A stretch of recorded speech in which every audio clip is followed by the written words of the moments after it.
de corazón y con la certeza de mi destino. Y podemos confirmar que es algo.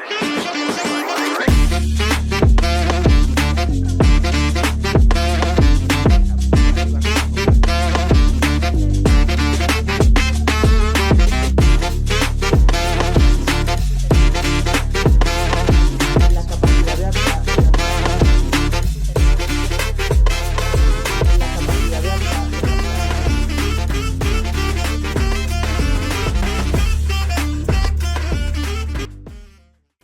Saludos a todos los que nos ven y nos escuchan. Bienvenidos a Haciendo Camino, ¡El podcast! Siendo este nuestro primer episodio, Nicauri Rodríguez se dirige a ustedes, quien es egresada y docente de esta alta casa de estudios.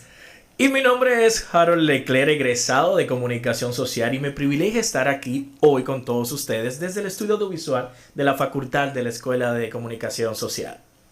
Lady Toribio con ustedes una vez más, encantada con nuestro invitado de hoy. Siéntense, acomódense porque vamos a aprender y a disfrutar. Y así es, vamos a aprender todos aquí. Yo creo que sí, que con nuestro invitado estrella que tenemos el día de hoy, este podcast Hay va a ser... experiencia. Sí, claro que sí. Así es, Haciendo el Camino, el podcast tiene como objetivo producir un espacio en donde los egresados, docentes y estudiantes de las escuelas de publicidad y comunicación tengan un momento para interactuar, compartir conocimientos y experiencias que puedan servir a otros. Sí, y yo estoy más que seguro de que ya se ha aportado mucho este contenido, a juzgar por las figuras que han pasado ya por esta cabina. Pero en el día de hoy está con nosotros, y quiero fanfarrias, aplausos. Miren.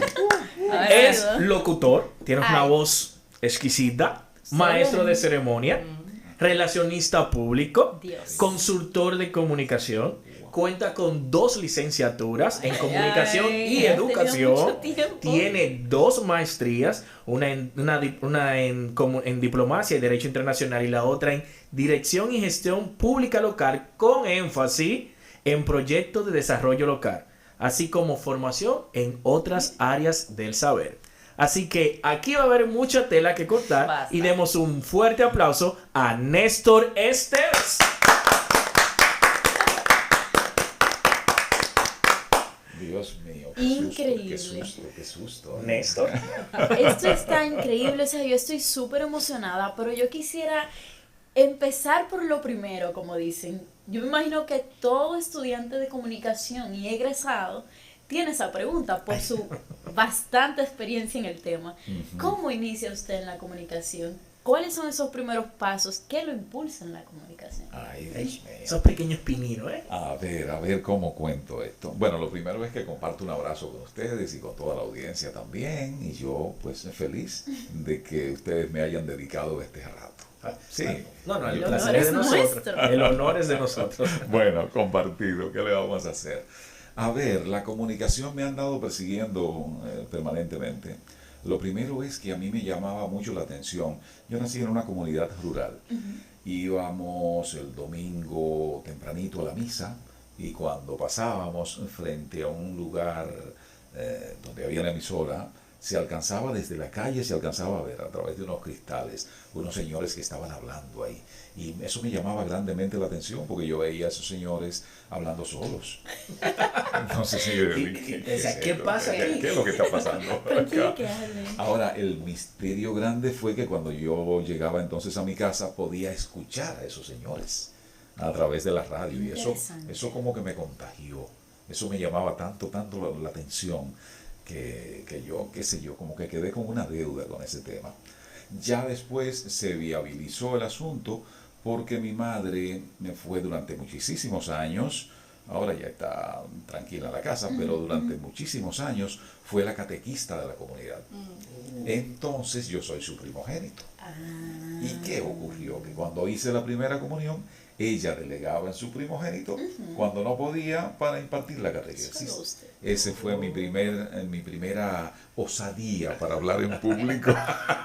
Inició el oratorio. Se fue Entonces, guiando. se puede decir que ese fue el punto de partida. Es más, yo me guillo y me toco el cuello y tomo una pose erguida para Entró en decir el papel. que me inicié en estas lides como asistente de catequista. Oh, wow. Wow. Así la que creó e impulsó esa madre. Mire ahí. Y en alguna vez tuvo la oportunidad de pararse frente a toda la comunidad de la iglesia y leer la palabra. Pero terrible el Sí. temblor de ¿Y qué tal? rodillas en ese momento, Ay. porque yo me fui entrenando con los pequeñines a los que yo les llevaba 1, 2, quizás 3 años, que en esa etapa de la vida es importante.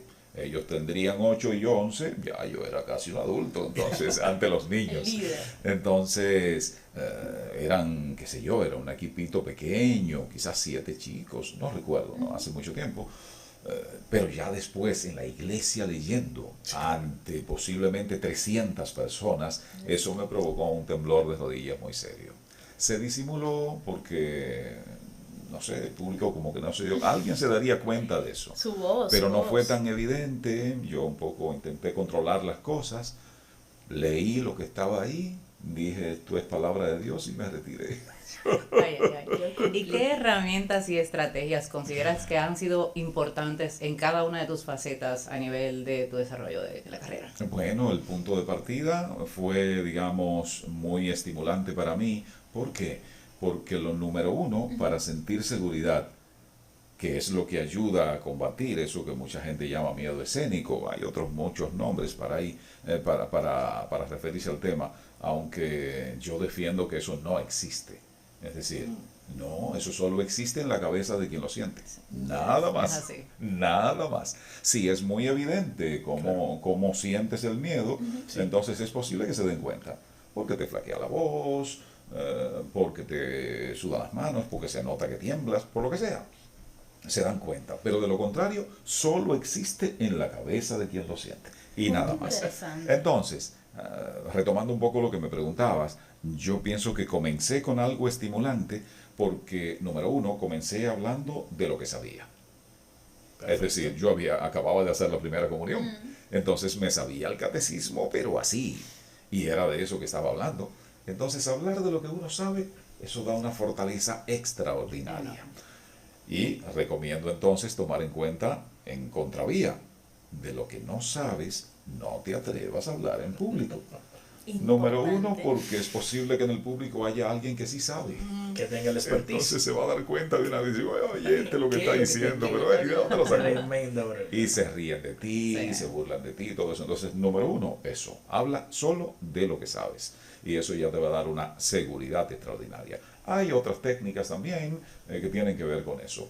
Ejercicios de respiración que ayudan para uno relajarse un poco y para tener digamos, una actitud como Mejor manejo de los contagiante, animales. que tú puedas un poco manejar las emociones, conectar con el público a partir de esas emociones. Ya eso se hace con otras técnicas también. Claro que sí. Néstor, ¿y siempre usted tuvo ese tono de voz, esa formalidad al hablar? Eso siempre fue así. Néstor de niño y joven, adolescente, fue así. Bueno, a ver. Yo vengo de una escuela que plantea que esa formalidad es útil en determinados contextos. Okay. Es decir, yo defiendo grandemente que lo fundamental es que nos comuniquemos. Y comunicarnos implica hacer de manera conjunta. Entonces es posible que en un momento determinado ser tan excesivamente formal crea una barrera. Siempre me gusta, cuando me refiero a este tema, cito el delivery en el colmado.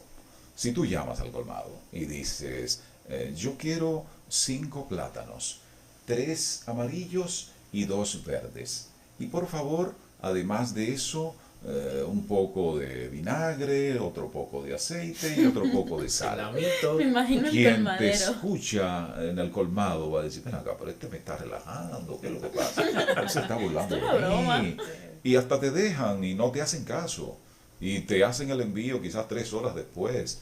Como para eso, como para que no fuñas. Sí. Esa Entonces, ¿qué es lo que pasa? Yo, con todo y que defiendo conocer las reglas del idioma, usar el idioma con respeto, con apego a esas reglas, prefiero el acto comunicativo, que consiste en conectar con la otra persona y lograr el propósito que tienes para con esa otra persona. Dicho de manera más llana, cuando me encuentro con mis amigos de infancia o con mis primos, cuando visito a mi madre, cuando voy a mi pueblo, pues procuro hablar como ellos. Sí, claro. Es posible que quizás no acentúe la I como lo hacen ellos. Yo nací en el noroeste del país y allá se habla con la I. Entonces es posible que no la acentúe tanto así, pero procuro hablar como ellos, Claro, porque claro. si no me encuentran como diferente. A veces las comparaciones no son buenas, pero al inicio de nuestra conversación, antes de iniciar este podcast, yo le hice la pregunta de que si no lo han confundido en algún momento con Reinaldo Infantes. Si lo comparan con el señor Reinaldo Infante, para usted, ese referente, ¿es bueno, es malo, le molesta? ¿Es algo que le dicen muy habitualmente? Me siento altamente distinguido Sí. por varias razones. Número uno, es un amigo muy querido. Es decir, tenemos amistad, ahora no recuerdo de cuántos años, pero de muchos años, y eso ya es un motivo muy especial para sentirme halagado cuando nos confunden. ¿Han trabajado juntos? Lo otro, eso es lo otro, es decir, tenemos oficios similares. Bueno, Reinaldo ya no trabaja tanto la maestría de ceremonias, que trabajó en una etapa, pero en esa etapa nos referíamos mutuamente. Es decir, buscaban a Reinaldo y él no podía por alguna razón, y él le decía, pero lo puedo conectar con Néstor Esteves. Y al revés, me buscaban y yo no podía por alguna razón, y yo decía, pero le puedo conectar con Reinaldo Infante. Entonces, eso, Claro que sí. un escalón número 2. Y el otro, que quizás debió ser lo número 1, Reinaldo es excelente persona. Excelente como profesional, pero como ser humano, excelente también. Entonces, que me confundan con alguien que es como No, una no, buena no. persona, para mí es un altísimo honor. Entonces, sí, sobran los motivos para que yo me sienta contento de que me equiparen con Reinaldo. Uf, yo feliz de la vida con eso. Ah, Señor Néstor. Y ya yo quisiera tener una voz así como Reinaldo y ser ah, dueño pero está de muy esa cerca, voz. Sí, sí, está muy cerca. ¿Ustedes creen? Sí, pues, sí, claro pues que sí. voy a Sí, apurar, sí, voy a Néstor. apurar un poco para llegarle a Reinaldo. Ya, voy a apurarme. ¿Cuál considera usted que es su mayor fortaleza en cada uno de los roles de comunicación en el cual usted se ha desempeñado? Wow, qué pregunta esta, Dios mío. Hay que responder eso necesariamente. Claro, claro que sí. Eso es obligado. Ansiosos de escucharte. Yo creo que tiene que ver con que me atrevo a asumir retos. Cuando me siento desafiado, entonces eso me da como más fuerza todavía y doy el paso y digo que sí. Y una muestra de eso, ya lo hablábamos, de hecho lo hablábamos antes de entrar al podcast propiamente. Con la televisión pasó eso. No existía en mi mente la idea de que yo talento de televisión. No existía para nada. Mi pasión ha sido la radio, históricamente, por aquello que conté al principio. Entonces, ¿cómo llegó la televisión? Un compañero de trabajo en radio, concretamente en Radio 1000, un compañero periodista, porque yo llegué a Radio 1000 más como periodista, aunque hice alguito de labor locutoril también, pero fue fundamentalmente como periodista. Ese compañero me preguntó, me dice, ¿tú no has pensado nunca en trabajar en televisión? Y digo, no.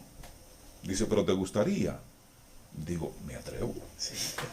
Y entonces me explica, me dice, es que hay una persona que siempre anda buscando talentos nuevos, si tú quieres hacerte una prueba. Digo, perfecto, no hay problema. Él coordinó el tema, voy a mi prueba, un poco el hombre así como circunspecto y esto, y medio asustado frente a una cámara, la primera vez que yo le estaba hablando a una cámara, fue una cosa tremenda. Pero le gustó. Lo recuerdo como ahora, él dijo, tú no estás mal, a ti te hace falta un tonito, eso me dijo. Entonces eso, entré a la televisión y bueno, me pasé un poco más de 20 años contando noticias en televisión. Entonces, eso es una demostración de lo que planteaba, en el sentido de que he asumido retos. Y cuando me han dicho, mira, que una maestría de ceremonias y va fulano de tal, o va el presidente, por ejemplo, o una muy compleja que recuerdo que hice una vez, era el 50 aniversario de la primera migración japonesa a la República Dominicana. Wow. Interesante. Esa fue una maestría de ceremonia retadora para mí, porque, número uno, yo tuve que escribir textualmente todo lo que iba a decir, pero ahí no para la cosa.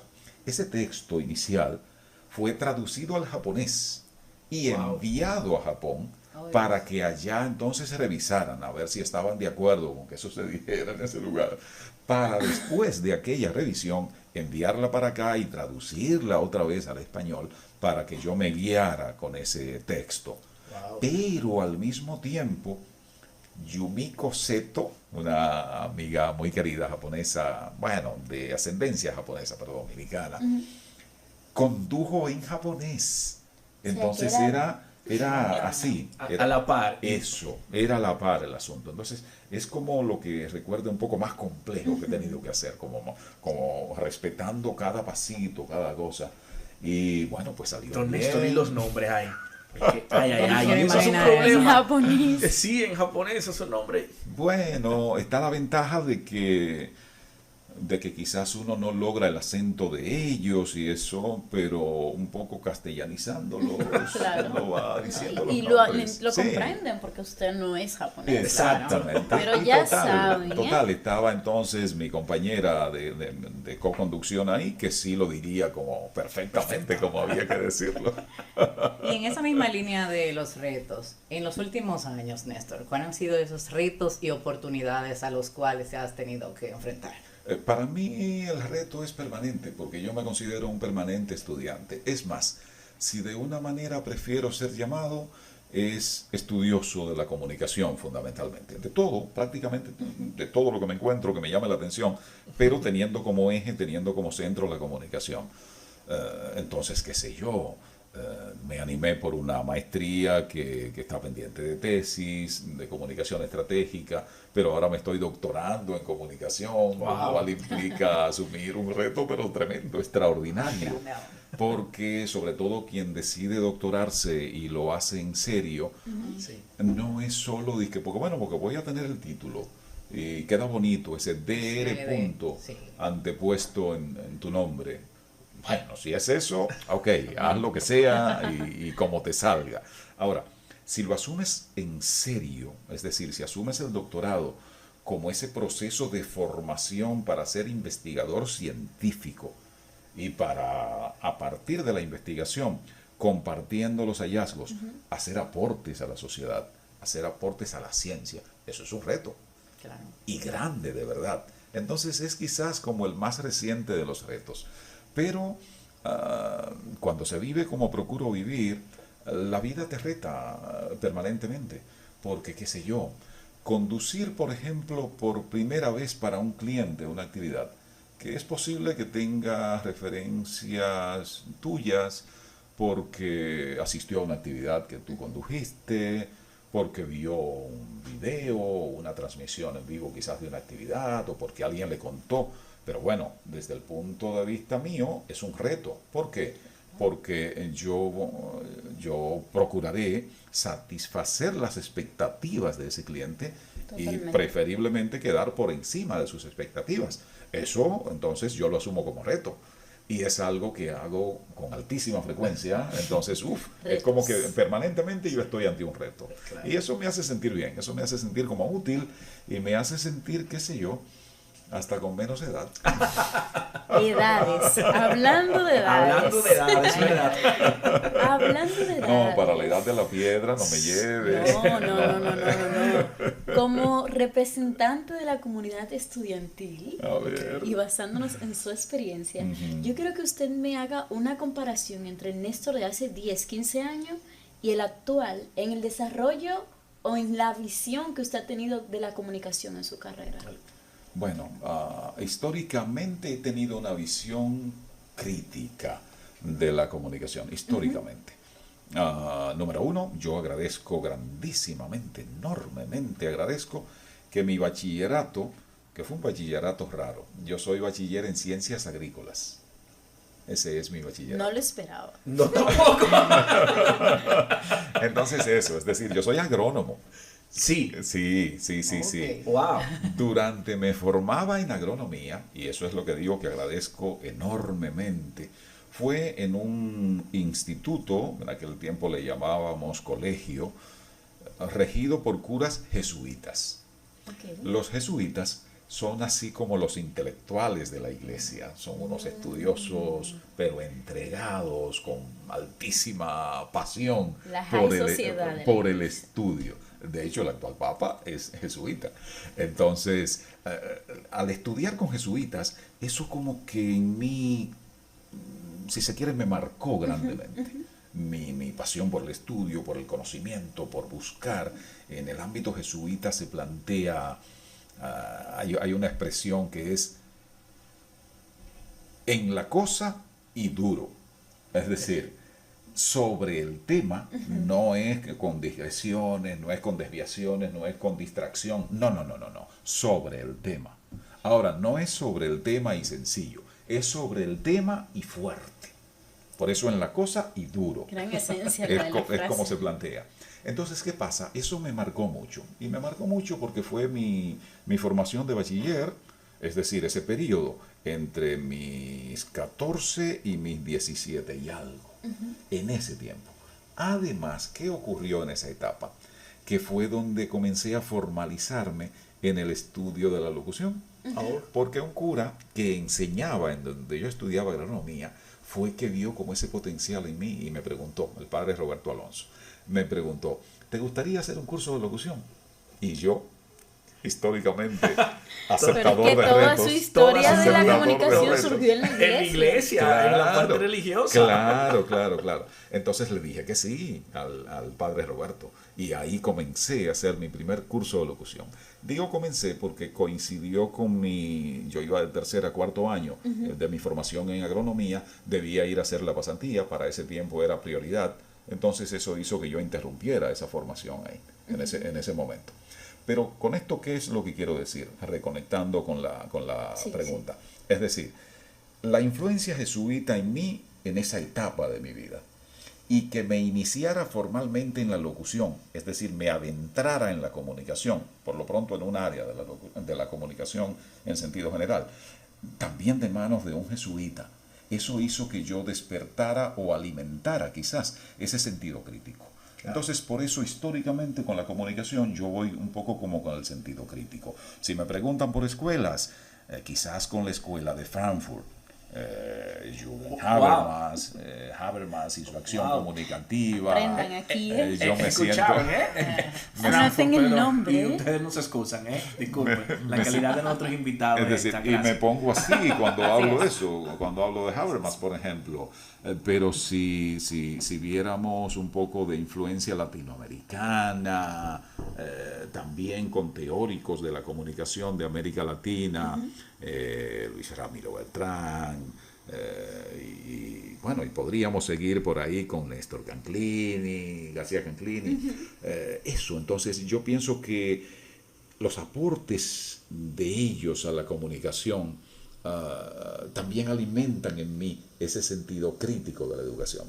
Y qué sé yo, si nos vamos, a mí me encanta citarlo, con todo y que él vivió hace más de 100 años, John Dewey, estadounidense, psicólogo, pedagogo, pero fundamentalmente estudioso. Entonces a mí me encanta el planteamiento de Dewey en el sentido de la raíz compartida en términos como común, comunicación, comunidad. Entonces, ¿qué pasa? Plantea Dewey eso. La comunicación es lo que nos permite caer en la cuenta de que tenemos algo en común. Y cuando confirmamos que tenemos algo en común, ¿cuál es la tendencia del ser humano? Gregario por demás, por naturaleza se dice, formar comunidad. Exacto. Ahora, ¿qué pasa entonces? Que la comunicación es lo que sirve para mantener esa comunidad formada. Y yo pongo un ejemplo muy claro para quien no entiende esto. ¿Cuál es la más mínima expresión de comunidad? La pareja. ¿Qué pasa con la pareja cuando se pelea? ¿Se daña la comunidad? Totalmente. ¿Por qué? Porque falló la comunicación. Sí. Porque si la comunicación se mantiene en la pareja y hay transparencia en ese proceso comunicacional, termina entendiéndose la pareja. Claro. Y si termina entendiéndose, no se rompe. Lo mismito pasa con la sociedad. Cuando la comunicación no funciona, para que la sociedad se mantenga como conglomerado, entonces se descompone, se daña, se disgrega, deja de existir la comunidad. Si no se asume entonces, discúlpenme si me estoy excediendo, No. con sentido crítico la comunicación, estamos sencillamente atentando contra la comunidad que debe caracterizar a la sociedad. Estamos haciéndole un daño a la sociedad cuando no se asume con ese sentido crítico. Porque el sentido crítico no es lo del criticón, de ver el lado malo de todo. No, no, no, no. El sentido crítico es el preguntarse cosas. Porque cuando nos preguntamos, normalmente encontramos. Entonces ese encontrar es lo que nos ayuda a que podamos aportar para mejorar. De ahí que yo defienda grandemente estas escuelas de las que he estado haciendo alusión y ese modo crítico de entender la comunicación, que es por demás y completo con otra idea de Dewey, en el sentido de que no es solo soporte, no, la comunicación es lo que tiene que ver con lo que sigue pasando con esa sociedad. Y en torno a todas esas influencias y aportes que le han hecho esas escuelas y personas a su vida, ¿cuál entiende usted que, viéndose ahora, con toda la experiencia y camino recorrido, es su aporte en la comunicación dominicana? Yo intento que la comunicación se mantenga como esa herramienta para lograr entendimiento. Visiones que yo considero muy parcializadas de la comunicación hacen justamente lo contrario. Es decir, cuando usamos la comunicación para embaucar, cuando usamos la comunicación para engañar, cuando usamos la comunicación para manipular, estamos haciendo un uso parcializado de la comunicación, porque estamos procurando un beneficio particular, no un beneficio colectivo, que es lo que más directamente se conecta con la comunicación, sobre todo por aquellos tres términos que referí hace un ratito, es decir, si la entendemos como esa vía para mantenernos en comunidad, pero cuando el beneficio, cuando la ventaja es particular, es sola para mí, entonces yo estoy creando cizaña, sembrando cizaña acá, porque después se va a decir, ajá, ¿y este qué es lo que se cree? Este es el dueño del asunto. Es la competencia que hay ahora mismo ¿Y en la nosotros comunicación? qué? Entonces ese dinamismo de entendernos para después desentendernos, porque ¿qué es lo que ocurre? La realidad es dinámica, solo percibimos una parte de la realidad. Cuando alguien cayó en la cuenta de otra parte de esa realidad, viene y aporta ese ingrediente. Ese ingrediente provoca una discusión. La comunicación nos ayuda a que nos entendamos en medio de esa discusión. Y después otro más va a descubrir otro nuevo ingrediente que él se encontró que es parte de esa realidad. Así como de dinámica es la realidad, de dinámica es la sociedad y de dinámica tiene que ser la comunicación. Incluyendo eso, porque siempre alguien querrá manipular, porque siempre alguien querrá engatusar, porque siempre alguien querrá desviar la atención de lo esencial. Sí, siempre va a ser así. Entonces, en la medida que quienes nos especializamos en la comunicación, asumimos ese rol de intermediarios, y cuando digo intermediarios, no es que siempre hay que a favor de todo el mundo, y a favor de todo el mundo, no. Uno también toma partido. Es decir, me voy a parcelar hacia este lado en este momento. Ah, no, mira, ahora vengo hacia este lado. Entonces sí, eres tú, tus razones y tus emociones, y en función de eso actúas. Y cuentan acá los valores. Sí, claro. Es decir, están los valores también en el sentido, sí, mira, me aparcelo hacia acá porque considero y tengo mis razones y las expongo y las enumero y todo. Ahora, solo llego hasta acá porque yo tengo valores que me dicen que si paso de ahí, estoy vulnerándolos. Claro, sí. Siempre. ¿Cómo? Entonces, ese modo dinámico es lo que le da incluso riqueza, no solo a la comunicación, a la vida misma. ¿Y cómo evalúas tú esa comunicación que se está haciendo ahora, donde todo es un espectáculo, donde andamos detrás de un live? ¿Cómo evalúas tú esa comunicación de plataformas? Asusta grandemente. Y da la impresión, así como de que, wow, ya esto se fuñó. Da esa impresión realmente. Y yo invito a que no. A que sigamos defendiendo este espacio, porque ¿qué es lo que ocurre? Esto no es nuevo, esto no es de ahora. Ahora se ha como maximizado, se ha exagerado. Y podemos, si hay tiempo acá, hablar un poco de esas razones. Pero esto viene desde lejos. Hay un poeta romano, wow, ahora no recuerdo su nombre de ese poeta.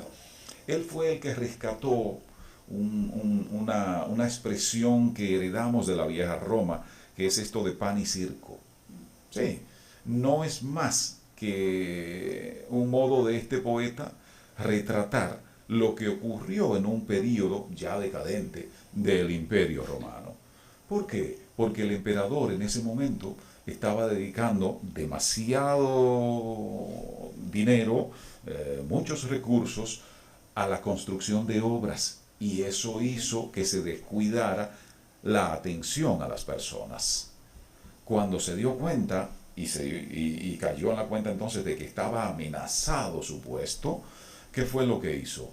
Que organizó actividades en los circos para entretener a la gente y se brindaba pan. De ahí entonces el poeta rescató aquello y salió la expresión pan y circo. Estamos hablando del Imperio Romano, hace ratito de eso. El otro día, digo el otro día porque fue en 1967, un francés, Guy Debord, escribió La sociedad del espectáculo. Y justamente Guy Debord lo que hace es eso, es una crítica a cómo se usa el espectáculo como herramienta para el control social. Ese es el resumen del planteamiento de Guy Debord. Más reciente, ya un poco hablando del tiempo de ustedes, a Mario Vargas Llosa, en La civilización del espectáculo. Justamente lo que hace es eso, es esa crítica. Ya Vargas Llosa un poco se centra más en la literatura, en las artes, se centra un poco más. Pero es esa crítica también a la banalización. Sí. Y lo que tenemos ahora, en sentido general, en la comunicación, es resultado de esa banalización. Así es. En el sentido de que ahora, y a esto se han referido muchos autores, pero Bauman es el que me encanta citar, en ese sentido, Bauman con su planteamiento de sociedad líquida, relaciones líquidas, ese tipo de cosas, en donde la cantidad ha pasado, en apariencia por lo pronto, lógicamente, por fortuna, a importar más que la calidad. Así Sí. es. Hay falleció ahora reciente, hace muy poco tiempo, un psicólogo israelí, Kahneman. Un caso extraño, el único psicólogo que ha ganado Nobel de Economía. Sí. Y plantea Kahneman que la repetición, que el cerebro humano no es capaz de diferenciar entre repetición y verdad. Entonces, nos repiten tanto y tanto y tanto y tanto y tanto cualquier cosa que el cerebro nuestro termina asumiéndolo como Bueno, verdad. válido.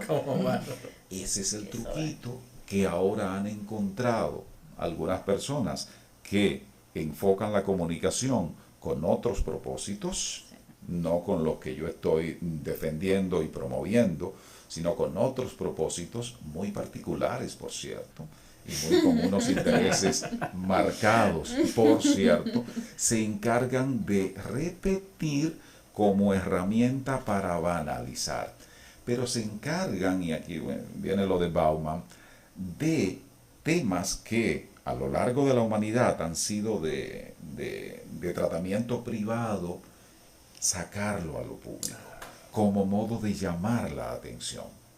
Entonces, ante personas que prefieren usar la parte límbica del cerebro, que solo obedece a emociones, que solo obedece a sentimientos, a impulsos, sí, quedan atrapados inmediatamente con eso. Ahora, personas que le dan, si se quiere, no voy a decir exclusividad, pero vamos a decir importancia a la parte prefrontal, que es la que nos invita a que nos hagamos preguntas. Por ejemplo, ok, me dijeron esto. Cuestionarse. A ver, ¿y eso para qué me sirve? ¿Me sirve para algo? Entonces, si no te sirve para algo, tú no debieras dedicarle tiempo, ¿verdad? Ahora, ¿te sirve para algo? Sí, cumplió, si se quiere, aquel triple filtro de Sócrates, utilidad, verdad y bondad. Es decir, A Sócrates le fueron con un cuento, unos chismes, unas cosas. Él, que comenzó a darse cuenta, le dijo, dice, a ver, eso que que has prometido contarme, ¿es verdad? No, maestro, fue un invento, es una calumnia. Dice, bueno, ya, mira, es posible que no me interese. Pero te voy a hacer 2 preguntas más, a ver si me puede interesar eso. Ya me dijiste que no es verdad. Ok. ¿Es bueno eso que dijeron? No, maestro, todo lo contrario, despotricaron de usted. Dice, mira, casi seguro que no me interesa. Porque ni es verdad, ni es bueno. A ver, un último chance. ¿Es útil eso que me dijeron? No sirve para nada. Dice, pues oye, no pierdas tu tiempo contándome porque no me interesa. Con esos 3 filtros. Si hoy nosotros, los simples mortales, nos hiciéramos aplicáramos esos 3 filtros, oye, desecharíamos mucho de lo que anda por ahí. Y no se perdiera tanto tiempo en esas plataformas. Exactamente, pero esas plataformas apelan justamente a la parte límbica de nuestro cerebro. Y bueno, ay, que lo que hizo fulano de tal. Un sazón que le ponen a las cosas. Te agarraron por el pichirrí cuando tú te llevas. Sí, increíble. Hablando un poquito de títulos, entrando en ese tema de la nueva modalidad de comunicar. ¿Cuál es su proceso creativo para la elección de los títulos de sus artículos de opinión? Yo no sé si ustedes están conscientes, tienen que darle seguimiento a la comunicación de los títulos de este señor. ¿Cuál es su proceso creativo? Porque son muy creativos, valga la redundancia. Wow, ahora ya me pusiste nervioso, entonces yo ahora sí queremos saber de la va a ser experiencia. Difícil que yo conecte así como para expresar las ideas. A ver, sí, escribo con mucha frecuencia, puede decirse, publico cada semana, asumí eso como disciplina. Pasó mucho tiempo sin que yo me dedicara a escribir. Me dediqué fundamentalmente a la parte de la locución y eso no implica necesariamente escribir, pero ya, después por un tema de autodisciplina me propuse escribir y bueno, pues ha ido saliendo bien. Hay quienes hablan bien de mis escritos y mira, aquí a mi derecha me encuentro la más reciente expresión de esto. Yo lo viví en una clase que tuvimos juntos, Néstor y yo, en un diplomado de investigación de comunicación. Exactamente, Sí. así es. En carne viva, viví ese proceso creativo. Entonces, un poco tiene que ver con eso. Es decir, comunicar, yo defiendo que comienza por escuchar. Escuchar en el sentido amplio de la palabra, no es solo prestar el oído. No, mucho más allá. Es escuchar como sinónimo de percibir, como de abrirte a percibir estímulos. Entonces eso te da la pauta inmediatamente, en la medida de qué podría resultar atractivo, qué podría resultar de interés para las personas a las que me quiero dirigir. Eso tiene que comenzar necesariamente por escuchar a esas personas. Entonces, normalmente abordo un tema que le podría resultar de interés. Entonces yo digo, ok, y para asegurarme un poco más de que le va a resultar de interés, ¿cómo debería llamarle a ese tema? ¿Cómo debería llamarle? ¿Cómo le suene música para los oídos a esas personas? En definitiva. Entonces un poco es como lo que va trazando la pauta para esto. Por supuesto, esto tiene sus límites en el sentido de que, bueno, pues yo tengo de algún modo una marca y sí, por claro, muy que yo quiera hablar para alguien y ese alguien lo quiere escuchar de ese modo, eso también es una expresión de mí. Entonces, como es una expresión de mí, yo tengo que cuidar que se corresponda con lo que el común de las personas percibe de mí. Porque de lo contrario, entonces, ¿qué? Yo no cuento. Sí, claro que cuento. Entonces, el respeto por la audiencia es el punto de partida. Y lo otro es que lo que yo haga ante mi audiencia es lo que mantiene o va variando lo que la audiencia percibe de mí. Entonces, es una relación dinámica, como hablábamos un poco más temprano, en ese sentido. Es decir, sí, la audiencia, punto de partida, ok, y yo que me estoy considerando alguien con la autoridad como para dirigirme a esa audiencia. Esa relación va un poco como moviéndonos a la audiencia y también a mí. Yo quiero incidir, y cuando escribo opinión, y eso hay que diferenciarlo muy bien, cuando estoy ofreciendo información, es una cosa, cuando estoy compartiendo opinión es otra cosa. Entonces la opinión va muy cargada de mí.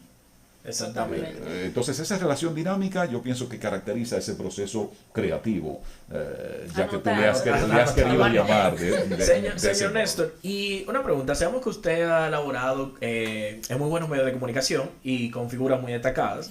Si le da la oportunidad de trabajar algún proyecto con alguien del mundo de la comunicación, un colega, ¿con quién sería y por qué? Wow. Ah, wow.